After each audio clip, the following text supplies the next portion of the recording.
Thanks. Thanks for your share there. Yeah, it's always good to listen to you. You have a lot of wisdom to share.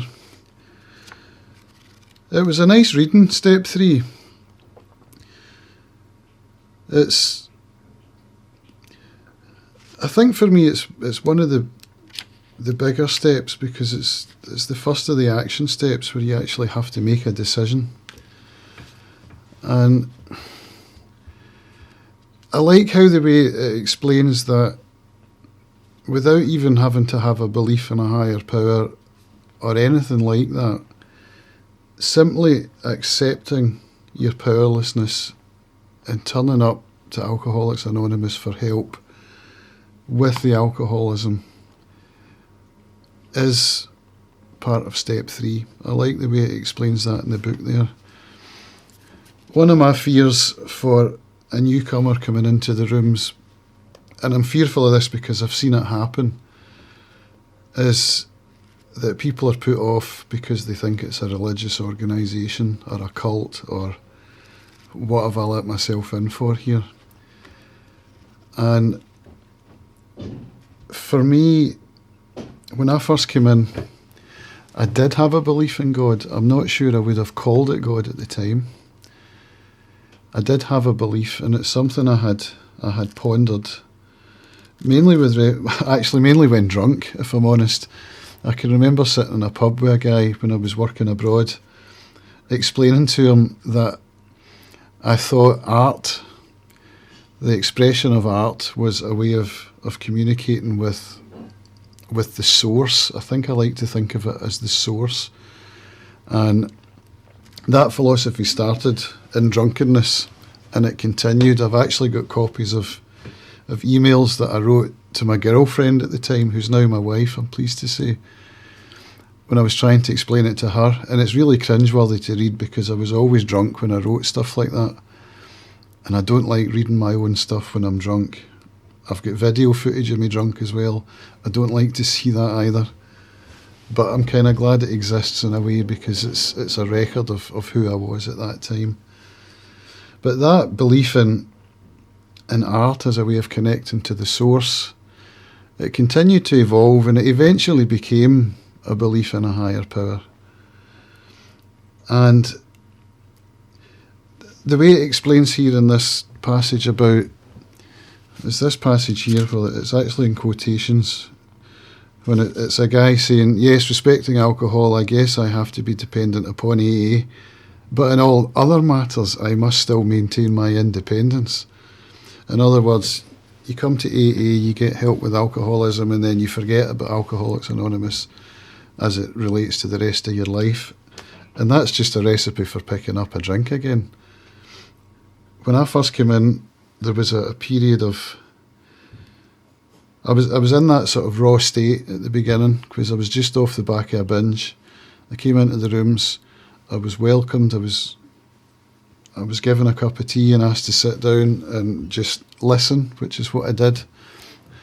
And then came the kind of honeymoon period when, I'd experienced periods of abstinence before when I would start to feel well again, which always led to that deceptive voice that told me I could drink again because this time it would be different. The difference was that this time I had already made that step 1 promise that accepting 100% that my life had become unmanageable and that I was powerless over alcohol. Having done that, I knew that I couldn't drink again, but that seemed impossible. And that's where Alcoholics Anonymous came in. And the previous speaker there spoke about finding a sponsor early doors. After 3 days, that's quite something. 3 days in, I wasn't quite there yet. I think it took me maybe 3 or 4 weeks before I got myself a sponsor. And that came about because it was suggested to me. And that sponsor went on to become a really good friend. I'm not saying that sponsors always work out because they don't. But for me, it did work out very well. I became good friends with my sponsor and I actually got to see him again a couple of years ago when I went back to visit Luxembourg for the first time since I left there in 2008. And we went out and we had a lovely meal and it was like It was like we'd never been apart. That's the kind of relationship that we built over time. It's like seeing an old school friend, so even though years had passed, it didn't seem that way when we reconnected. And I knew that I was going to be leaving Luxembourg, so this would have been 2007. I left there in January 2008. And that kind of put a bit of pressure on me, so I felt a wee bit of time pressure to get through my step 4 and my step 5 before I left Luxembourg, because I wanted to do it with my sponsor. And that was a great thing, because it really pushed me into taking my step 4 and then sitting down and sharing it with him, as is laid out in step 5, and we share with God, with ourselves, and with another human being, the exact nature of our wrongs. So I was very lucky that I got an opportunity to do that with my sponsor. I'll be forever grateful for that.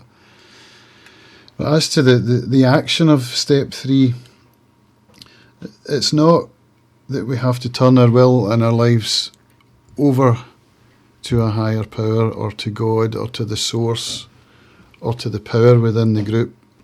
We don't have to do that today. That's not what the step says. The step says that we made a decision to turn our will and our lives over to the care of God. So if you're anything like I was at the beginning, you'll know that you are powerless over alcohol. You will know that your life is unmanageable. You won't know how to prevent that picking up of the drink, how to get rid of that mental obsession that's going to trick you into thinking that you can. Maybe not today, maybe not tomorrow, but it will come. There will be a day when you think, I'm not as bad as these other people. I've got this licked, I can do this. This time will be different. When that day comes, that's when the higher power kicks in. That's when you can turn your will and your life over to the care of God. And it's the simplest thing in the world.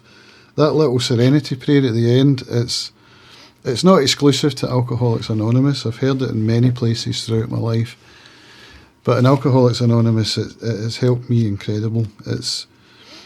I'll finish with this. There was an incident when I was quite early in, and it was something ridiculous. Somebody had parked in my space opposite my flat where we lived in Luxembourg.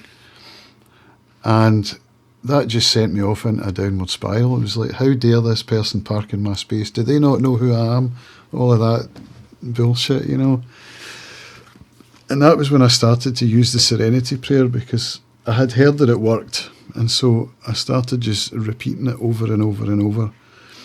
And it covers every aspect of life. Grant me serenity to accept the things I cannot change. Well, I couldn't change the fact that somebody had parked in my space. That had already happened.